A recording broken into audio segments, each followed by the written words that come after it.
అదే RTV app వార్తల్ని క్షణాల్లో చదివే అవకాశం ఉంటుంది. ఒక న్యూస్ పేపర్, ఒక టెలివిజన్ ఛానల్ మీ చేతుల్లో ఎప్పుడూ ఉంటాయి. జల్సాలకు అలవాటు పడ్డ కొంతమంది యువకులు సులభంగా డబ్బులు సంపాదించాలని కొత్త పథక రచన చేశారు. మీ కామవాంఛలు మేము తీరుస్తామంటూ నమ్మించి మోసం చేస్తున్నటువంటి వైనం వెలుగులోకి వచ్చింది. కరీంనగర్ జిల్లా కేంద్రంకి సంబంధించినటువంటి సరల్ సందీప్, అలాగే ప్రణయ్, రెహానే అనేటువంటి ముగ్గురు యువకులు ఒక టీమ్గా ఏర్పడిండ్రు.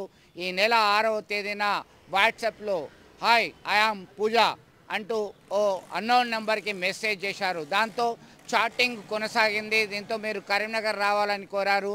దీంతో మంచిర్యాలకు చెందినటువంటి హరిబాబా అనేటువంటి యువకుడు నిజమే అని నమ్మి కరీంనగర్కి వచ్చారు. కరీంనగర్లో నేను పలానా చోట ఉన్నానని చెప్పడంతో అప్పటికే ముందుగా పథక రచన చేసినటువంటి ఈ ముగ్గురు వ్యక్తుల టీము మారుమూల ప్రాంతానికి తీసుకెళ్లారు. నిర్మానుష్య ప్రాంతానికి తీసుకెళ్లి చితకబాది డబ్బులు వసూలు చేశారు. ఎవరితోనైనా చెప్తే చంపేస్తామని బెదిరించారు.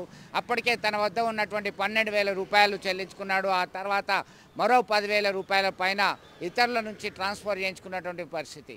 చితకబాదిన తర్వాత అక్కడే వదిలేసి వెళ్ళిపోయినటువంటి వైనం కలకలం సృష్టిస్తుంది. దీంతో స్థానికంగా కొత్తపల్లి పోలీస్ స్టేషన్ను ఆశ్రయించాడు హరిబాబు. దీంతో పోలీసులు మొబైల్ నెంబర్ ఆధారంగా, అలాగే ఇతర సాంకేతిక పరిజ్ఞానం ఆధారంగా అదుపులోకి తీసుకొని కూపీ లాగితే ఇద్దరిని అరెస్ట్ చేశారు. మరొక వ్యక్తి పరారులో ఉన్నారు.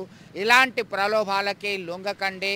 మాయ మాటలు చెప్పి హానీ ట్రాప్ చేసేవారి సంఖ్య రోజు రోజుకు పెరుగుతున్నటువంటి ఈ క్రమంలో మీ ప్రాణాలకే ప్రమాదం రావచ్చు అని పోలీసులు హెచ్చరికలు జారీ చేస్తున్నారు.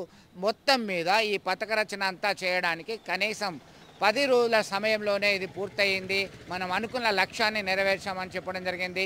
ఈ నెల 6వ తేదీన సరల్ సందీప్, ప్రణయ్, రెహానే అనేటువంటి ముగ్గురు వ్యక్తులు సైతం కలిసి ఎలాగైనా ఈజీ మనీ సంపాదించాలని భావించిందే తడవుగా ఓ నెంబర్ దొరకగానే ఆయన హరిబాబు అనేటువంటి వ్యక్తికి ఫోన్లో చాటింగ్ చేశారు.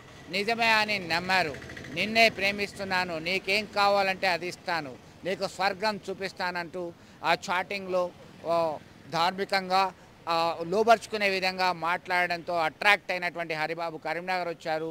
ఆ తర్వాత నేను మోసపోయానని గ్రహించే లోపలనే చావు దెబ్బతిన్నాడు.